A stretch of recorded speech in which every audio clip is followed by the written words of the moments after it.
Hello, my friends. My name is Jeremy. I'm going to be reading from the Bible, the Word of God. I'm going to read Leviticus 2, Laws for Grain Offerings. So turn up, listen up, and focus. This is the Word of God. When anyone brings a grain offering as an offering to the Lord, his offering shall be of fine flour. He shall pour oil on it and put frankincense on it and bring it into Aaron's sons, the priests. And he shall take from it a handful of the fine flour and oil with all of its frankincense, and the priest shall burn this as its memorial portion on the altar, a food offering with a pleasing aroma to the Lord. But the rest of the grain offering shall be for Aaron and his sons. It is a most holy part of the Lord's food offerings. 2:4. When you bring a grain offering baked in an oven as an offering, it shall be unleavened loaves of fine flour mixed with oil, or unleavened wafers smeared with oil. And if your offering is a grain offering baked on a griddle, it shall be of fine flour unleavened mixed with oil.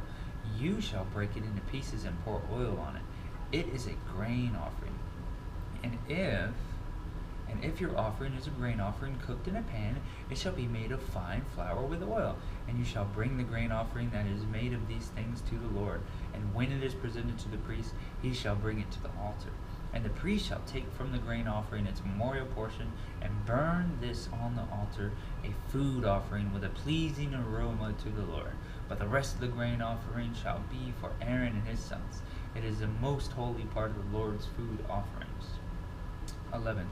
So no grain offering that you bring to the Lord shall be made with leaven, for you shall burn no leaven nor any honey as a food offering to the Lord. As any offering of first fruits you may bring them to the Lord, but they shall not be offered on the altar for a pleasing aroma. You shall season all your grain offerings with salt. You shall not let the salt of the covenant with your God be missing from your grain offering. With all your offerings you shall offer salt. 14.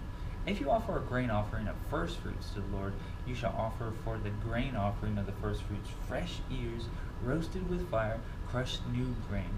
And you shall put oil on it and lay frankincense on it. It is a grain offering, and the priest shall burn as its memorial portion some of the crushed grain and some of the oil with all of its frankincense. It is a food offering to the Lord.